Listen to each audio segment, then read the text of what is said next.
Daddy, my that syncopation. Daddy, my Lord, Daddy, my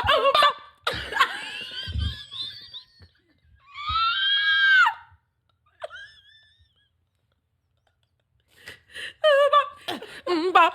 You got the background. Bop, bop, bop, bop, bop.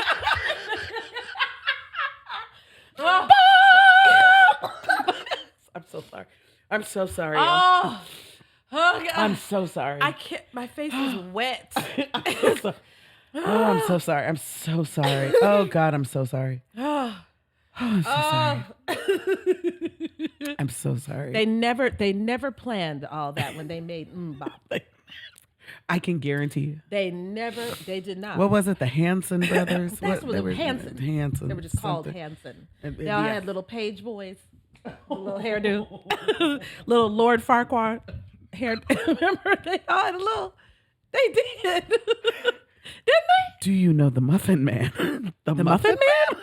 The Muffin Man. Do you know the Muffin Man? Do you know how that ends?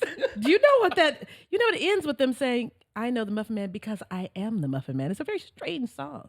You know that's how it ends. No. Because I am the Muffin Man. That's now scary. Yes. You go through this whole thing and be like, you know what? Do you know the Muffin Man? I do know the Muffin Man. Because I'm him. Because I am the Muffin Man. I don't want to do that.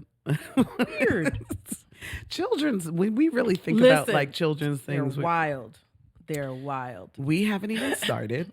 True. So give me a clap and we can get this thing going.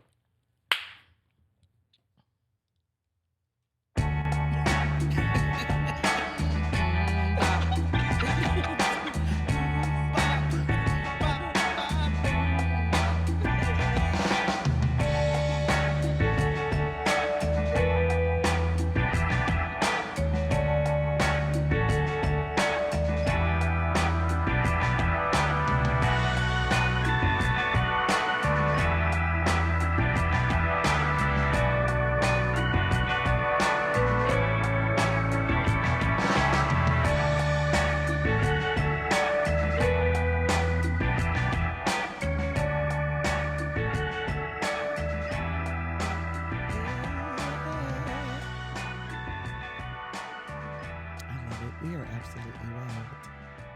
At this point in our lives, just good times. Anything goes. Anything goes. When it comes to hoes, because pimping ain't easy. Sorry, Tourette's. Anything goes when it comes to hoes, because pimping ain't easy. Pimping ain't easy. Pimping ain't easy. Pimping ain't easy. I love the background. That was good. It was like it's a call and response. It's a very African form of listen. Let's take it to the motherland. Pimpin' ain't easy. Pimpin' ain't easy. Oh, pimpin' ain't easy. Oh, it's the lead up into it. Oh, pimpin' ain't easy. Who are you this week? Listen, let me open my stuff. She don't know. Let me open my stuff. I remember who I am. I'm Tigger. And I'm Winnie the Pooh. Winnie the Pooh. Winnie the Pooh. Winnie the Pooh.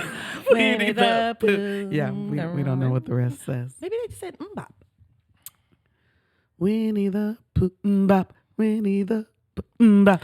Bop. Bop. Winnie the Pooh. Let's ride that thing out. They had words, but I mean, does anyone know Winnie the Pooh? No. If someone's gonna respond to this typing and out the all whole of thing, the and I'm words. gonna be like, if you can do it without Google, though, you have to then do you're it without Google. Yeah, That's then pretty, you. I mean, yeah, I'm impressed. yeah. You just know Winnie the Pooh. Because we never know lyrics. We are I mean, always throwing even need things. to. We know Even them need notes to. though. Yeah. Come on, we can have the notes. So we are the Joy RX, where we prescribe joy as a therapeutic tool. Let's dive into it. What's your joy this week? Oh, excuse me. I like how you leaned into the microphone to clear your throat, though. And I here. laughed so hard. I know. My joy changed. I'll have a joy for the week, and then I'll be like, she'll do something, and I'll be like, there it is. Like, my joy is that right there. Like, going through, singing all those 80 songs just a minute ago was definitely a highlight. That's not my joy. My joy for the week, though, is my daughter. She's only 8. And she just decided that our mornings were too crazy. And they are. We're just kind of rushing. We're grabbing cheer uniforms. We're running out. And she was like, I'm going to get up early. You are too. And we're going to get there. She was like, she just told Alexa, she was like, Alexa, set an alarm for 6:35. Where did she get 6:35? It was so specific. She knew. She understood. We were doing 7 and we weren't getting, 7 wasn't getting us. 6:35. And then she just gets herself up. I love it. She'll be completely dressed in her uniform. We'll pack up all her little stuff she needs. I need martial arts today. It's Tuesday. I need my cheer shoes because I'm going here. And then we're not crazy. It's that really sets a joy. Sometimes you got to do things to set your joy off for the day. It's the little things, y'all. When you have a chaotic morning, it'll set everything afire. It's just the whole day is. And it's then hard I have to recover. And I have so much time. One, way less traffic. To leave at that time. I'm not in a long carpool line, cussing and fussing at the people in front. Like, that's not how you do carpool. Get out. Hurry up. No, you don't do the hair in the carpool line. Get out. I don't have any of that. I drop her off. And I literally have saved, by saving like 20 minutes, I save like an hour an hour in the morning. Yeah, you absolutely do. And then I'm not feeling all rushed and crazy. But this was totally her idea. I'm not kidding. This was not me. I love it. This was her saying, I love it. Nope, this too much. Zaretha knew what was needed, and she said, and she doesn't play about her food. She was like, I'm tired of that little whatever. You just grabbing a granola bar while you come out the door. I some bacon. know that's right. So come on, somebody. I need some food on the way out the door. So that's my joy for the week. I love it. And you singing those 80 songs. Both of them together. Both. Okay. My joy, I spoke a little bit about it, but my child is officially 23 years old. Man. And let me tell y'all something. I was 23 when I had her. It doesn't seem that long ago. I mean, it really doesn't seem that long ago. I mean, that thing happened. I remember your shower, flash. like yesterday. Listen, but here's what I really recognize is that I was woefully unprepared to be a mother to this child. I think her father and I both agree that we were just completely, wildly unprepared and thought we knew everything in the world, as all 23-year-olds do. But everybody who graduates from Spelman and Morehouse thinks that. You think you're ready? You're already ready to take on the world. I mean, we're told that. But here's the everything. thing: we did a damn good job. Mm-hmm. We did it, and it was just like me sitting at the table at the birthday dinner and looking at even just who her friends are, who she's chosen. Like Nikira was sitting at that table. Hi Muali. She has been friends with Nikira. They were 8 years old, and they were pen pals. And she was in New York, and Nikira was here in Atlanta, and they wrote to each other, and they still have a friendship. Her friend Chloe came in and was like, Miss Maria, it's been so long since I've seen you. And I was like, Chloe, it's been since middle school. I haven't seen you all. These children. Yeah, and you're like a whole adult. Chloe just bought herself a house. What? Come through. What? Like, I'm just. Middle school to home ownership. Like, I'm just like, but that also says to me that I've taught her what it looks like to have these lifelong friendships. And so. To build a squad, #connection and belonging. If you missed that part, you just rewind. It's so serious, y'all. It's so serious. And so I'm really proud of who she is. She's so much better than I was at 23. Oh my God. It's like all of the lessons that I gave to her so she could have them already. That's true. I mean, I was like in graduate school at 23, trying to just like, I wasn't doing anything wise other than reading. Like, come on. You know what I mean? There are times she opens her mouth and the things that come out, I'm just like. It's her confidence. It's the way she doesn't settle for mediocre experiences. I mean, it's everything you want to pour in. It's the way she'll look me dead in my face and be like, "Yeah, mommy, I love you. I'm not doing that." Mm-hmm. Ooh. But I think it's a great lesson, especially for a female child, I'm going to say, to really know I don't have to take what's beneath me. Oof. I don't have to lower in myself to meet anyone anywhere. And people will rise to meet you. Stay high. Stay above. Yeah. And people will rise to meet you there. And she's really, I do think lovely. she's really done that. Yeah.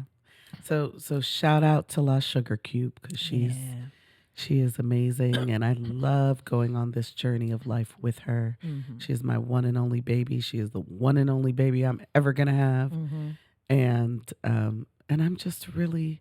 That's what you want as a parent, to look back and be proud of the work you've done. And I'm proud. And you want to enjoy your children as adults, because that's actually most of the time you're going to spend together. You know, when people have children because they like babies, I'm always a little nervous, because I'm like, that's only like 12 months. Yep. You know what I'm saying? Like, you know, I'm like, I love babies. Then, well, you should probably just work at a daycare center. Like, producing children means you want to put an adult in the world, and most of your relationship, most of the time I've spent with my mother, I'm a whole grown up. Yep. And I want you to know, was very short. This child of mine, I'm not saying this because she's my child and possibly in this house within earshot. My child is hands down one of the funniest people I have ever come across in my existence. She's really mastered that deadpan humor. Oh my God. This girl will get a full-on Cockney accent and talk like that for a whole hour. It takes me out. I love her. She's my favorite thing in the universe. Right? We are. Our daughters are both. That's all we want. We are. I'm so happy about to love themselves and that she was assigned to me. Funny. I'm grateful. So we are continuing our series on attitude and mindset. Attitude and mindset. Attitude and mindset is the set of ways you choose to think about and feel about things, and how it is reflected and manifested in your personality. It is how one's worldview manifests in one's personality and their behavior. Right? Yes. Both. So last week we talked about, we went right into, I got a new attitude. And this week we are going to do something a little new. Kanika talked about it last week. Yeah, like, you know, how do we like keep that healthy attitude? You know, how do we face life's challenges? Because I think that's what we get from people who are following this joy revolution. I love it. I'm on it. What happens when there's a bump in the road, which there will be? You know, what happens when there's a detour on this joy path? And we're going to talk about like just some specific things. This is not going to be an exhaustive list. Oh. There are millions of options, but we're just trying to demonstrate and show that these things can happen in your life and you can still have joy. And not just that, we are demonstrating, we're talking about this in a very general sense, y'all, but also we've been through this. We're talking about stuff we've been through. And cheers. And we are here on this other side, and we look like this, and laughing and having joy, and you see it. You know what I'm saying? And so come on. We're saying to you, even if you're right in the moment, if you're in the midst of that thing, I'm still telling you, you can be here at some point. We're gonna work through it. So we're talking today about that. We're gonna give you some examples of some really trying situations, kind of like, you know, the worst experiences you could think of. Mm-hmm. And then what do I do? What do we do? You talking about joy. Talking about joy. Mm-hmm. What do I do? What do I do when? That's such a comment. Yeah. So the first one, I am getting a divorce. Been there, done that. Got a t-shirt and hat. I literally showed up at her house and played Throw Some D's on it. Listen. Yes. So here's the thing. I have, numerous friends. I've never been married myself, but I have numerous friends who have gone through a divorce. I've watched my friends go through this very painful situation, and so I get it. I have friends who have been through divorces multiple times. That feels like a multiple failure, that whole thing. And all of those times as they're going through it, I watch all of them kind of really dip into that valley, and they start saying all of the things that they were outraged about and all of the things, which is necessary because you got to get it off of you, right? So you do need a season to really explore all the ways you were hurt, all of that, right? And so take your moment to do that. But then you got to get to a place. Talk about the joy it brought you instead. It can be difficult to do, but once that becomes your pattern, even like later, she's been there for my subsequent. I mean, anytime you ain't with somebody, it was a breakup. So I don't want a boyfriend, like a boyfriend machine. Like you see the little machine, like just the little assembly line. Is that's terrible. You're like a Kleenex box. You pull out one, another one pops right back out. I need to have less boyfriends, right?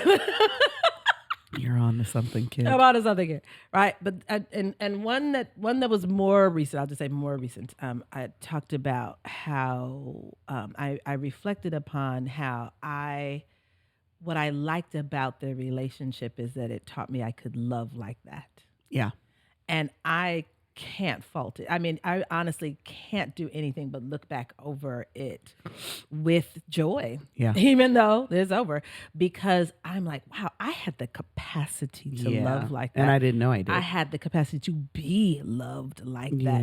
And that, no one can take that away from me, So that's what we mean by like, let's focus on the joy that it brought us. Some of us, have a child we wouldn't have had without that person. So let me celebrate that they were in my life. To be like, they're a complete and total monster. Couldn't be. Because you laid down with them. And also something in them then, like they're half of this person that you love so much and you think are awesome. So there's good in there. Yes. You know what I mean? I had a friend who was going through a divorce, and there was a story she kept telling. And I don't know that she realized that she had told me this story like already 3 times. But what I realized is it's not about her remembering that she's told me. She's going around and telling this story to everyone. Many times. Because she wants to be heard in this moment. And so I get that, right? But then I was also thinking like, it's been too long. We've been here too long. I heard that story a year ago. But that's why you got to find a place to just get it on out. Just go ahead and go in. Yeah. But people don't take the time to mourn the relationship. Mourn it. Stop acting like that. It ain't matter to me. It did. And that's why you're telling this story for years and years and years. And years. Go in. You know what I'm saying? Take off. Because you can't get to your joy until you're honest about. And just let it, you know what I'm saying? Yes. Pour that thing out. And now we can. Yes. And let's think about the times that we laughed. And let's go back to the beginning when it was, sunshine and birds singing and all of that. Fine. Yeah. When I do co-parenting sessions, and of course, sometimes it's just like, I hate him. I hate her. Right? I was like, I really say stuff like this. I'm like, there was this time when you all fell asleep on the phone. You couldn't stand being apart. Remember that? Do you remember that? He's always been evil. No, he wasn't, because there was a time when you would wake up, you could not, your stomach was filled you would with smell butterflies, him and you would just right, that little, so he's not, it didn't work out as we had hoped it would, right? But vilifying one another doesn't bring joy. It just doesn't, right? So we need to look at, what did the hurt teach us, instead of how we can just wear it, you know what I'm saying, like a mink for the rest of our days. What did I learn from the pain of this relationship? That's real good. How can I now turn a new page and be different? How am I going to be a better mate from this? Because you were raggedy somewhere in there too. It is what it is. We all were. There's somewhere that we failed and somewhere fine. Yeah. I don't believe that crazy, insane people stay together. So if you were together, she was crazy the whole time, then you was crazy too, because crazy, insane people. I mean, you know what I mean? If you're completely sane, you don't stay with crazy. You immediately, you push the eject button and just, you parachute out. If you were laid up with crazy for 10 years or so, you crazy too. It's okay. Listen, cheers. No judgment. We crazy up in here. Salud. Okay? Lord knows we know about staying too long at the fair. Baby, listen. Send in the clowns. And both of us were clowns. We were the clowns. We were the clowns. We were the clowns we were sending in. Send in some more. We in here clowning. Sometimes that's what the hurt actually teaches you too, is what are the choices that I made? We have a friend who's kind of going through some of these, and we were saying that same thing to him. Some of the things I think he's learning from the hurt is, how have I not valued myself in relationships? How have my choices reflected how little I thought I was bringing to the table as just a wonderful human being? When he's a phenomenal... When I say this specimen when is... say there are no good men out there, and I'm like, I know like 50, like, you know what I mean? Like I could just this drop one right several here names. I don't know where people, what is a shopping? prize. A prize. But until you know it for yourself, it just doesn't manifest like that. And so, But I think that's something that hurts teaching. Yep. Yeah, I think that's something that hurts teaching. Yes. Something else to do is to find something new to look forward to.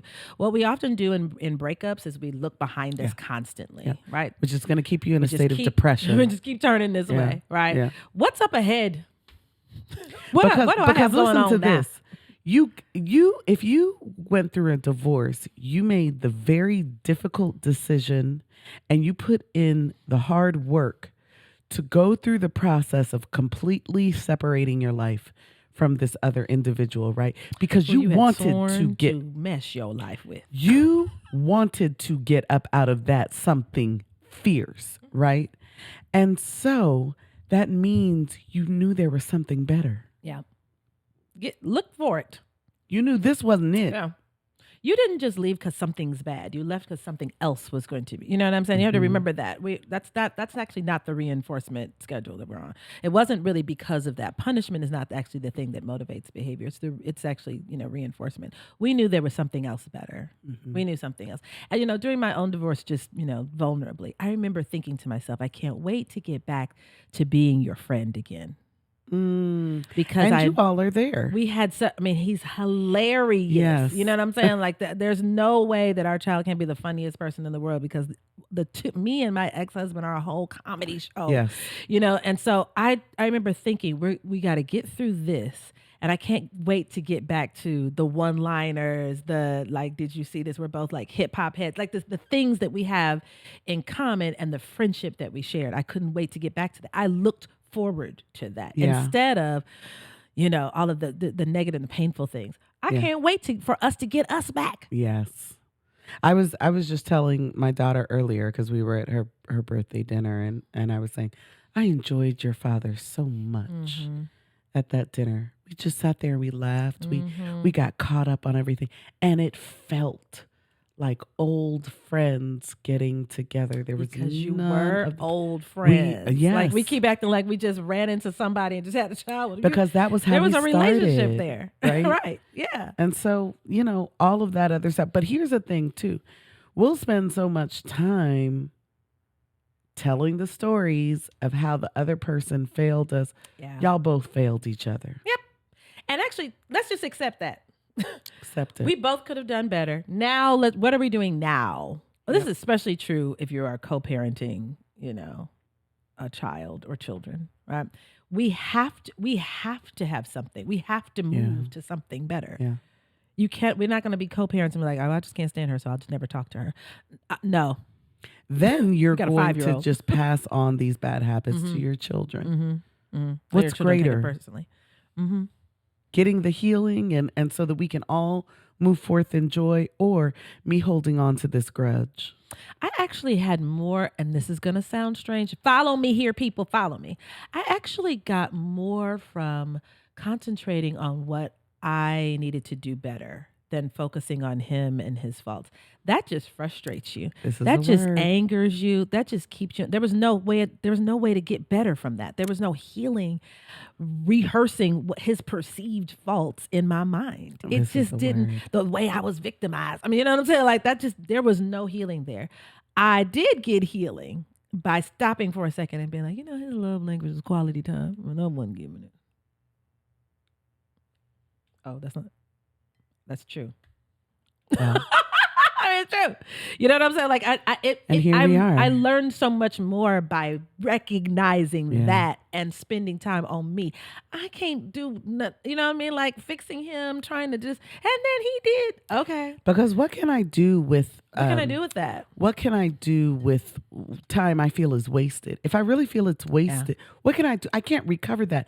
But I can recover that time if I move forward with something from it. Yes. Now it's meaningful. Yes. Now it has value. It has substance in your life. I believe, just kind of spiritually, that everything is placed into our lives to do that. Everything is there to teach you a lesson. It's like you're constantly getting degrees over and over and over again. Yeah, right? So every time you go through a relationship, it's your opportunity to learn something else about how people work, to learn something about you, to expand your definition of love. Like get into it. You know what I mean? And look at those past relationships as like you went to school. Yeah.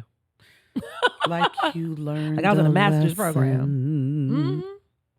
Mm-hmm. Mm-hmm. I love it. Here's the next one. Pour into other relationships you've neglected. We've all been there. We've all done it. That's real. I think you can get your joy back quickly by doing that, baby. I mean, that's like turnaround. Some of these are like it's gonna take a while. If you do that, I think you quickly do it because you can get real. When you got a boo, you get all caught up under them. Yeah, and you kind of and also you kind of everything is a we. This is what we do. This is what What are the things that you put down to the side, to kind of be in the relationship? Yeah. And now let me go back. And you know what? And here's the thing too. This is what we'll do. We realize that we haven't called somebody in a long time. Yep. And so we get so caught up in our embarrassment of that that we then don't make the call. Child, call the person, apologize for it, and let's move forward. And be like, and now I'm here. Sorry. Hey. I was out of pocket. Here I am. Mm-hmm. Get yourself and even make that the year of some yeses. You know what I'm saying? Of just, this is happening. Your boys have been getting together and you've been, you know what I'm saying, before. You better go. Now your homeboys are going, why is it no now? What time are y'all going? Vegas when? What time? Because I've had years of I'm not going. Mm-hmm. Yeah. Beat them to Vegas. I want to get be there when they get there in the That's the value of having the squad that's going to let you come back when you are ready to be there. That's it. And celebrate you. Yeah. And celebrate We've missed you. Come on. But what are some things, how people talk that, people have heard of a revenge body, right? And one of the Khloe Kardashian had, like, she had a whole show. It was. But I'm going to give her this. It wasn't just about building your body, revenge body, but it was also like, don't just like pretend so that make him hate. Like, be great. Like genuinely. Now what was I doing when I was putting a lot of time and energy into a relationship? Like that's done. How can I just put that time and energy into me being great? Mm-hmm. My income goes up every breakup. I almost want to get with somebody and break up with them so that I can just get rich. I can't explain to you how this happens in our lives. I'm not joking at all. I break up with somebody. And I tens of thousands of dollars somehow come my way because I'm just all of a sudden I'm like I put my energy into something, that is and not like some psycho work stuff. I'm not saying that. You know what I mean? I'm saying like these were the things I was doing this on Saturdays. Now I have time to do this stuff. Make a Joy RX podcast. So that's your total relaunch. So. Yeah. Breakups give us with this incredible opportunity to press reset on all of our lives, like every inch of our lives. Like now, all of the time that I was lamenting I didn't have, I got it. Let me go out there and let me get. Now I've got it. Yep. And now let me be. I don't have time to work out. I only have to eat this because they're not going to eat the same stuff. You eat what you like because it's you in the house now. You were like, I have to buy these foods with them. No, get what you like now. whatever that is. And really Chitlins, see the end of something as a beginning. Rinds. Whatever that is. Or healthy stuff. For me, it was healthy. I'm not going to eat healthy stuff. Right? My daughter one time said, this is so random. When you buy bread, it's like those little end pieces or whatever. And I was like, there's no more bread left. She said, there's bread left. And I said, it's only the end pieces. She was like, those aren't the ends. Those are the beginnings. I'll never forget that. It was years ago. She might have been 4 or 5. She said, why is that the end of the bread? That's the beginning of the bread. I swear to God she did. I'm not making that up. She said, that's the beginning. And I said, you better reframe that thing. That's really good. That what we're calling the end of something is the beginning of something. I can't drop this mic. It's the beginning of a thing. The close out of something has cleared the pathway. You were asking for something to be delivered, but you had too much stuff in your hands. So we're mourning the loss of whatever that thing was, the relationship that was keeping. And now you are able to fly and soar. We are a cyclical people. And so we got to understand that. Like we come around that circle. Something has ended. Look, something started again. Mm-hmm. And we just keep going like that. Be open to that. Mm-hmm. Breakups don't have to be ugly. And they don't have to be the end. Yep. Okay. That relationship's just changing. You're changing and you're relaunching. You're shifting. You're becoming someone new. Yep. But that's what we're saying. Literally be about the business of reframing that. If you need to write some of those things down. I remember I've done this for coming out of relationships, creating a war room for people. And so to stop myself from the negative things. Literally, this is a press now. You probably had some joy coaching to get to this point, right? But I remember writing out positive things about people and the relationship and putting them everywhere. Like I can't allow a relationship to change who I am. I'm a person of joy. I'm a woman of positivity. I can't change. I will not let that change me. So I'm going to purposely focus on, how to look at this thing more positively. And I wrote it down. I had a room full of sticky notes where I wrote down positive things about this man. I love it. I love it. And look at where we are on the other side. Just the giggling and awesome. Which isn't to say they don't still work our nerves every now and then. It is what it is. But but it doesn't drag us down. We're not staying in that place. I would go kick it with my baby daddy today. What? You want to go get some drinks? Easily. Come on, let's go. Tonight. Easily. Him and his woman. What? She's lovely too. Oh my God, my ex's woman. I like her better than him. Listen, I love his girlfriend. It's like, me too. We're not just whistling Dixie here. I'm saying we really like these women. We love these. These are some awesome ladies. Yes, be around my child. Come through, sis. Yeah.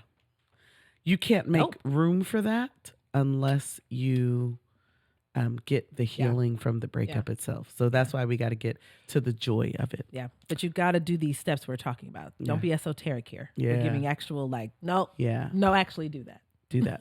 Actually do that. So the next thing, this is a hard one, y'all. I just lost my job. I just lost my job. Man, they made me so damn hard.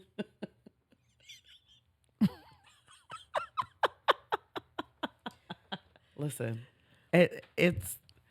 I can't tell you. I'm not going to talk about it again because I've talked about it before. Who I am on the other side of losing my job. Bring it here. Come on, job loss. I could not have imagined. Shout out to the job loss. For my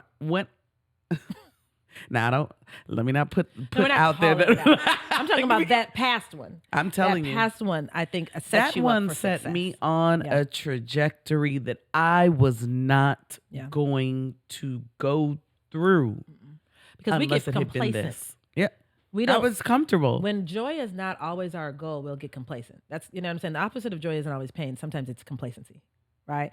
So sometimes we're not putting forth our, looking about like what's my dream situation, because we're complacent. This pays the bills. It does what it does. Right. And I think don't sometimes dare to dream. Yeah. Nudges us out of it on purpose. Yeah, absolutely. So that we can't. But I think we have to grieve that too. You have to allow yourself to feel the pain of a loss of a job. You really, really do. Mm-hmm. Because having a positive outlet means that you get up after the life let down, right? Mm-hmm. It doesn't mean that I'm just, I lost my job today, I'm okay. That's not what that means.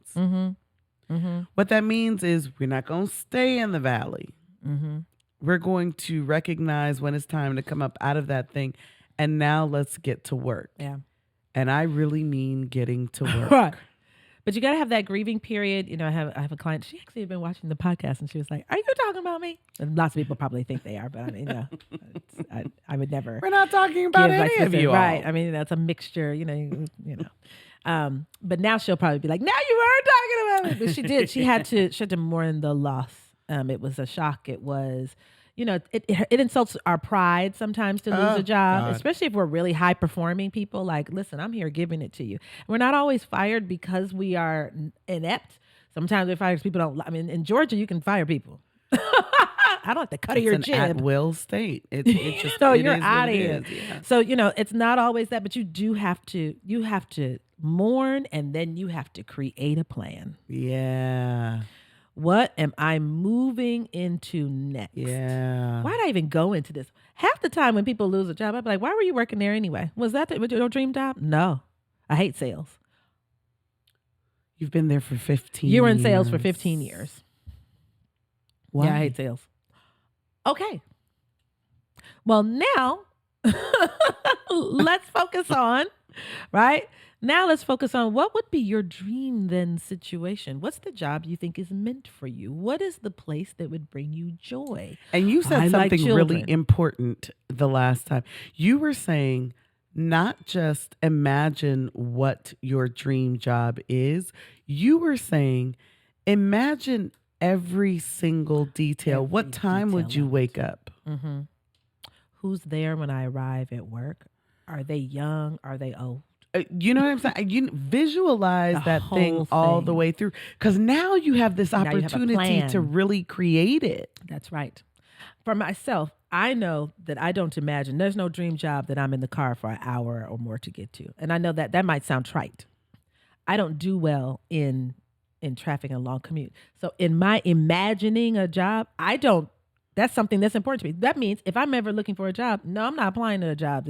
I have to sit and go all the way to the top end of Atlanta and sit in traffic for 2 hours a day. That's not my dream job. And that's what you want to do. Let this opportunity here. I lost this job. Let me take all the things that I did not like about it and did not prefer. And now let me build my ideal situation without those pieces in it. Mm-hmm. It's that being in survival mode rather than the thriving mode. Remember, survival mode is short term. Thriving, you think about the long term, right? When you are in survival mode, you are right now. And again, we want you to be right now. Now you have children to feed. Okay, we need to get a little something. We need to get some money in this house, right? I mean, we are not knocking that, but I do think this loss of a job, though, is an opportunity, even if you have to get a little gig, you know, because the basics need to be taken care of in the short term. But it's your opportunity to think now about the long term. What's a thing that would feed me literally and figuratively? Are there classes I need to take? Right. Are there certifications that I need to go and study for? You know, all of that. Now we can put it into perspective, because those are the things we were putting off when we were sitting at this job every day that we had to dedicate our time to. But now I can actually really research this thing. Yep. So mourn. Go ahead and mourn it, cry over it. You're in bereavement, and that is fine. Go through that period, and then before you even start looking for other jobs, make a game plan. Yeah, like do that self-exploration piece before you just start. Just let me just find anything, right? You know, like really think for a second. What is it that I want to do long term? And if you take a short term something because we just need to pay bills, tell yourself that too. I'm doing this and I'm still looking for it. While I work here, I'm still on LinkedIn. While I'm working in here, I'm still making my resume and putting it out because there. What you don't want 6 months, what I want to do is spend so much time in bereavement over a thing, that now we on the host roll and we don't know how we going to come up off of it because unless that's your dream job. Because I'm not judging that either. I have no judgment. I believe I'm not. Promise, I have no judgment. I'm not joking at all. Sex work is work. You cannot imagine the way that I'm not judging. How little we're judging. Okay. I am just saying, don't take anything out of desperation for now a long period of time because you didn't plan for, like, if I got to go and I got to take something that I don't care for, let me have an exit strategy there. Yes. Right. But it's also your opportunity to connect. An old student of mine reached out to me and a couple of other professors. And she said, since graduation, I just been doing I just been working. And nothing is what, I'm not in the field. I didn't go to graduate school right away, which is fine. Right. But she was like, what? Also, she did the right thing to reach out and ask. I gave her like 1,000 things. She was like, oh, it's a bunch of stuff that people with bachelors in psychology can do. She didn't know it. So that was, coming out of whatever job she's coming out of, right? It was her opportunity to just say, is there like a paid internship? And then at the end of it, it was her opportunity to look for growth and do something that, she felt like she was called and meant to do instead of just piecemealing, job together. Yeah. Just doing enough. Mm-hmm. Okay. So, and we've talked about this before. See it as a blessing. Yeah. Yeah. It could possibly be your biggest blessing and you just don't know. So don't block it. Yep. Don't block the possibility. One of my coworkers came out of a job and then this is kind of extreme. And it always sounded a little too good to be true. As psychologists, we have to be careful about what we sign our names to. And, people want us to do, we work for agencies and things like that. And the short version is, folks ended up going to jail at this place because the place was committing fraud, not my colleague at all. But I was like, I'm so glad you're not in there because you would have been trying to convince people. I wasn't in it. You know what I mean? I was like, wow, what the blessing. The blessing of come on out of there. Sometimes the universe is trying to work in your favor. And it's saying to you, don't go. Yeah. Come on out of here. Something weird's happening in here, And you just never know. Yep. Yeah. And you're freed from it. So the next tragedy that we can experience in life, someone I loved dearly just died. Yeah. This is a really tough one because it's certainly not something that right in the wake of following someone's transition to say, okay, let's just find the joy in it. That is certainly not the right response. It's a rough one. But it is, I want people to think before grieving comes, before grief even hits you, because it will. Grief will touch all of our lives. There's literally no way to exist in life without it. To understand these are complex emotions that can exist at the same time. Yeah. So even beforehand, right? My parents will not live forever. I'd love to think so. Yeah. I think of them as superheroes, but they won't live forever. So before that happens, I have to think about grief and joy can coexist. They can. Mm-hmm. Grief and joy can coexist, right? And I've always talked about this, like, in my eventual passing. I hope people celebrate me. Please. Throw a party in my honor. A sad funeral wouldn't even be right for us. I might just wake up and be like, y'all, I hate to haunt you, but I'm just saying. I want y'all to dance. Openly. If it's not music, if it's in brown liquor, like all night. I think it should be a turn up. Oh God. Just a turn up I want funeral. people stumbling out of the door what? like, ooh, that was a the good next day. Time. Yes. The next day. Celebrate that life. I'm not from New Orleans, but I've decided I want a second line. I want the whole thing. I want a second line. I want everybody, the second line right here in Atlanta. Figure it out. Or fly to New Orleans and get one for me. Second line through the AUC.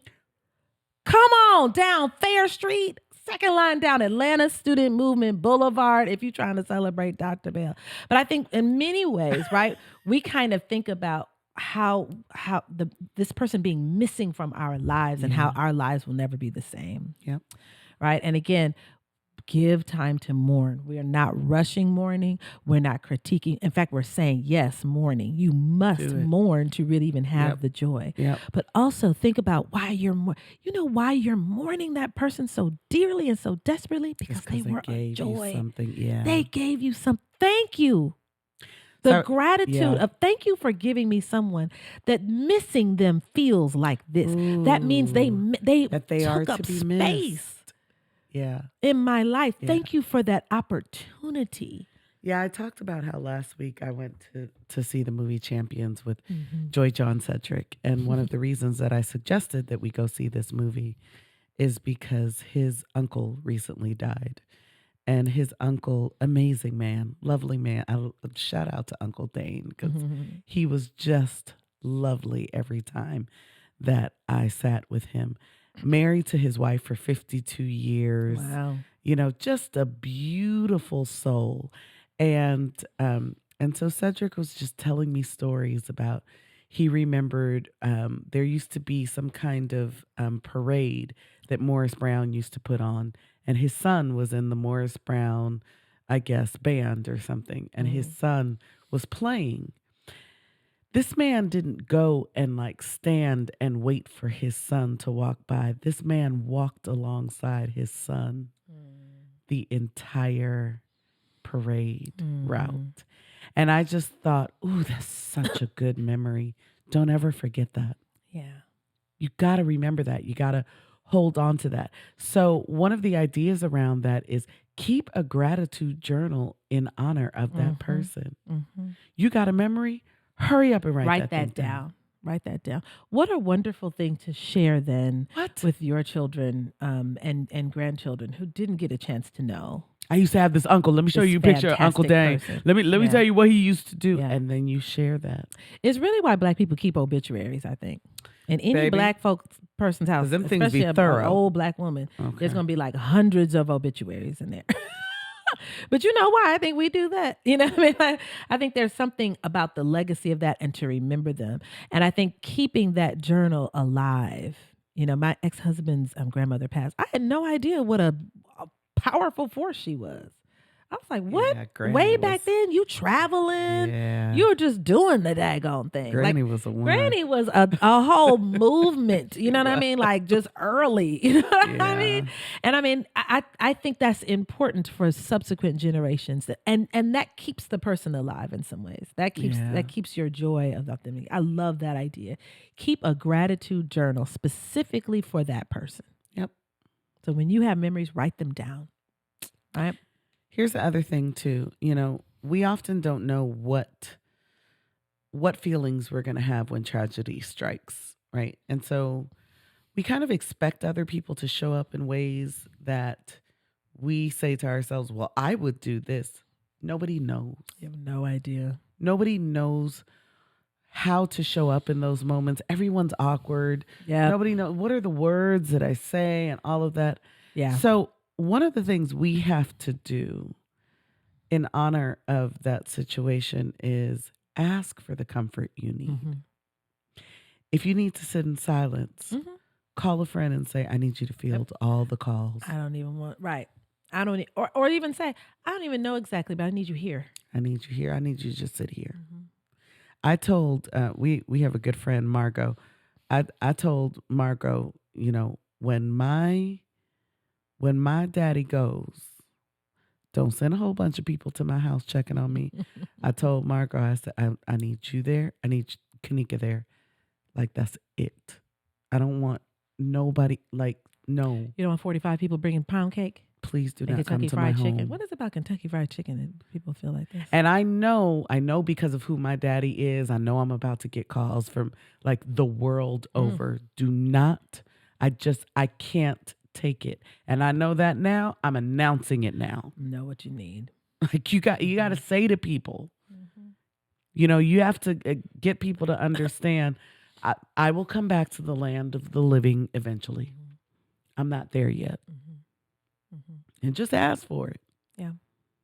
It's important to do that too in your circles, to bleed back into our connection and belonging.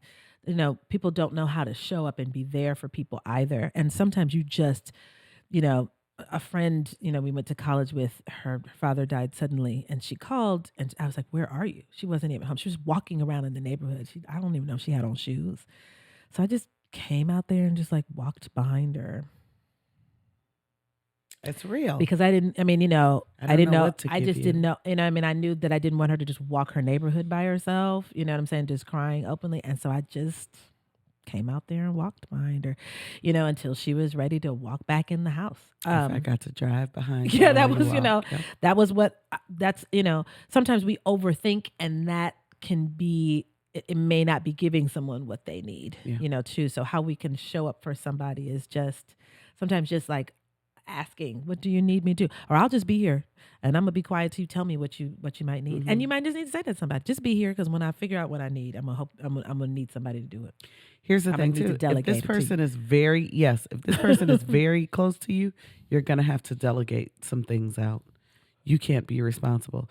I remember watching. We do this. All that responsibility. Here you are in mourning. You are planning a huge event. You're worried about food. Did somebody eat? You making all the phone calls? You have to make. You're going to make each phone call. I remember watching my ex go through his father's death, and he was so good at doing every single thing. But I remember thinking to myself, you could have asked so many other people to help you with this. You did it well. If you needed that, fine. If you needed something to get your mind off of it, fine. But he had a whole house full of people that loved him. You could have just told somebody else, you write the obituary. You go and take this check over to the funeral home. You do, those kinds of little things. Delegate them out if you need, and don't feel like you failed because you did that. It's just that's the reality. Here's the thing too: when people pass, people get so caught up in the idea of what's an appropriate amount of time to grieve, and how should I look when grieving? How long should I look sad? Right. Don't feel guilty for the moments of joy, because of course you'll have them. While writing an obituary for something funny is going to happen. Yep. While picking out an outfit for somebody in their final resting, that could be a moment. Like, listen, I know it's crazy to bury a mink coat, but that's how we gotta have to do it, because that's who she was. Yeah. You know what I mean? And it's okay to laugh. Yeah. Because you're a human being, and they were too. Mm-hmm. It's okay to have that. Don't compound your sadness with guilt. Yeah. Because you can't fully feel the joy unless you've had your moments of both the despair and the joy, right? You realize you're going to go in and out of all of it. Yeah. It's okay. Yeah. I'm going to shout my mama out. I think she did that very well when my grandmother passed away in 2021. She was very good at like, there was just grief and joy at all times. You know what I mean? Like, she was like, we talked about songs that she enjoyed. I mean, there was the sadness, but also she was like, listen, this woman lived 90 something years. I can't even be mad at it. I have got to, give credit where credit is due. She really did that throughout the service, throughout all of the things. I felt like she gave her mother a really great send off. Yeah. Yeah. Because she allowed all of her information. She was able to be authentic. I'm sad and I'm laughing. Yeah. This is funny. And now I'm back, now I'm back mourning. She didn't try to, we're always in performance sometimes, of like, how should I look? Or should I try to be great? And if you're concerned she didn't feel with like the performance, doing it, she didn't do it. You're not really in a state of joy. If it's contrived, you're not in a state of joy. Yeah. You're not in an authentic place in general. Yeah. Yeah. So I think we're gonna end with this next one. Okay. I recently developed a major illness. Yes. Right. Both of us have struggled with such things, right? I'm a cancer survivor. Light the night for blood cancers. And I, a lot of things that I think that it showed was that I needed to just take the invitation, I think, to slow down. Like, just, if you've got a diagnosis of something, like take this as your moment to be like, I could do less. I can put rest and self-care on the calendar. Yeah. Yeah. Yeah. And sometimes very painfully, our bodies will tell us that. Yeah. We don't pay attention to it for a long time, and then,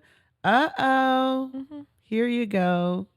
I'm going to make you sit down. We try to press through because that's just like the American way. You know what I mean? Like just shoulder on through. Just shoulder on through. This is now more than ever is the time to practice radical self-care. Radical. It's now time. Radical. It's time to get radical about your self-care. Yes. And really do that. Now your calendar should shift. After a diagnosis, my calendar can't look the exact same. Right. Because I got to have like yoga because on some here of this contributed to my sickness. Come on, somebody. We ain't gonna stay there, but we're gonna give it that nod and recognize. Okay. It's due. So if we know that, but also this is similar to kind of losing the job. Now that I've had time to sit still and be in this state, put some effort into researching your own improvement plan. Yeah. Can diet and exercise help me? Ameliorate some symptoms. Yeah. Are there certain, medications that are better for me than others? Now I can really look at the side effects and what are the ones I can live with and not. I recommend to people to join kind of ongoing patient support groups. You don't even have to be in person, but online. Because we have to remember that doctors have not experienced the actual illness. Patients have. And so, when I was going through kind of chemotherapy and things like that, doctors would tell me what to do for nausea, but they had never had it before. It was both comforting and informative to talk to people that were like, nah, girl. And nobody's low carb up in here. You got to eat all the carbs or else you're going to be, all the carbs or else you're going to be really sick. I remember thinking that too. They were like, I'm talking about rice, bread. That was the stuff that comes from other people who had been through what that you wouldn't know otherwise. You had been that you wouldn't know go through. Doctors, bless their hearts. My oncologist had never had cancer. You know what I'm saying? She just was an oncologist. She was giving me what she knew. Yeah. So that's the research part of your own improvement plan. And when I tell you I did everything, if it sounded like it might work, people are like, you should do Qigong. I was at a Qigong class, holding poses. I'm telling you. You should get lymphatic massages, Kay. Yep. We had a good girlfriend who recently was diagnosed with stage 4 breast cancer.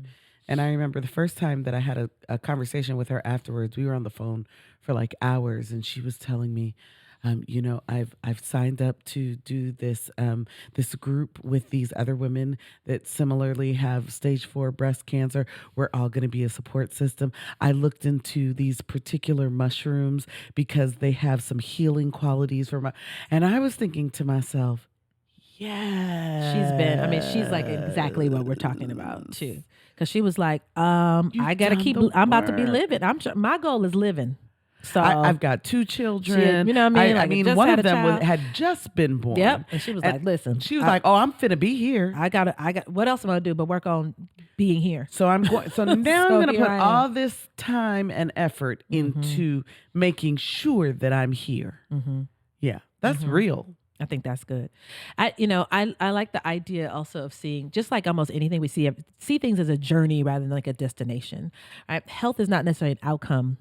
It is a process. We are always in the process of becoming healthier. So whether you have a diagnosis of something or not, you should be in the process of becoming healthier. But the diagnosis allows you to, just keep going on that process. It's not I'm healthy or I'm unhealthy.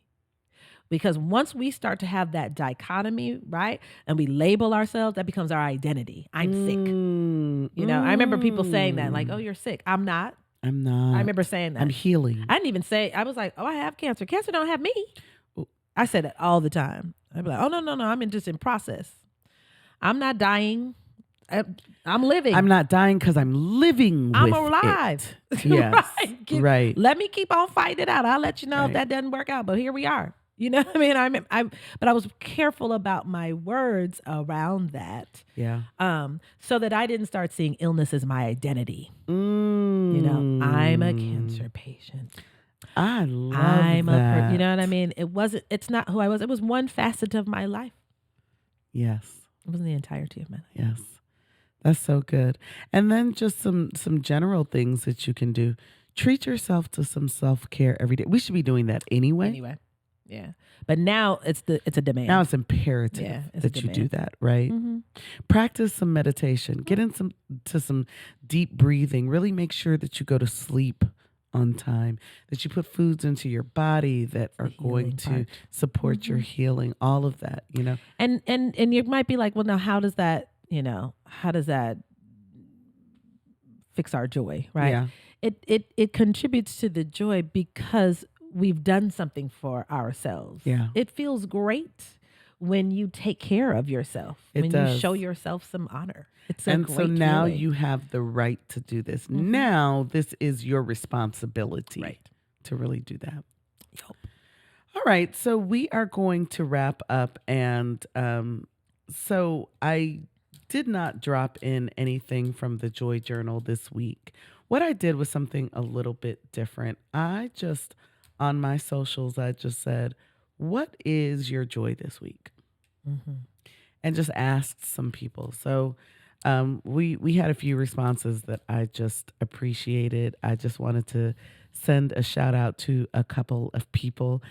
So our boy, Joy John Scotty, he said that his joy was a polo that he received from you. It was long. Yeah. So she said that she had sent him a polo where she was just pouring into him, just loving up on him. He deserves it. Yeah, take the opportunity to love up on people. You love them, tell them often.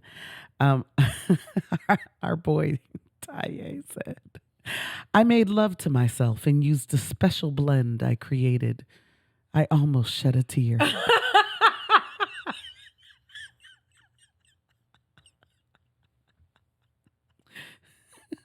He said, I'm so serious, by the way. He was high-fiving himself. You did that. Listen, hey, go ahead. Listen, I'm not mad at it. Ask it if he want something. You want some water, bro?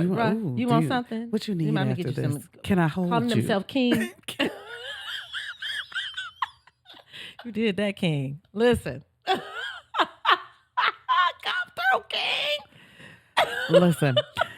And finally, my boy Lee Brian, we go back to the 1900s. We were in middle school together. He said, my joy is the life that I have and the life that I have created. It is a daily affirmation. Oh, wonderful. You better curate a life that affirms daily. I love it. Lee Brian. I love our brothers. Listen, all these men love and joy. I'm telling you. Come through. I'm telling you. So we want to thank you for joining us in our season of Attitude and Mindset. We're so glad y'all are here, y'all. Yeah.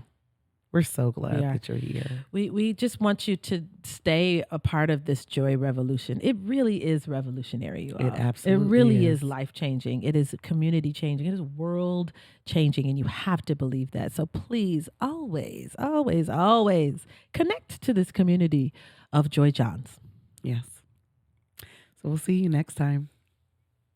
Bye. Put on the M-Bop jam.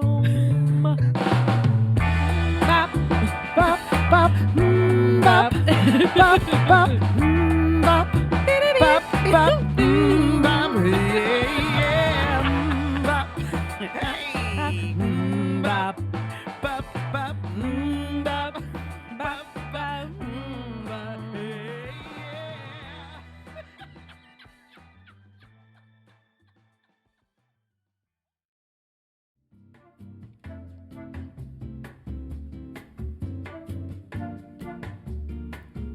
We'd love to hear your stories about joy and how the podcast and joy movement are meaningful to you. Please submit to the Joy Journal at info@thejoyrxwebsite.com. And please follow us on Facebook, TikTok, and Instagram at The Joy RX, and on Twitter and YouTube at The Real Joy RX. If you love what you hear and see on this podcast, love us, and love joy, please rate, like, subscribe, follow, and share.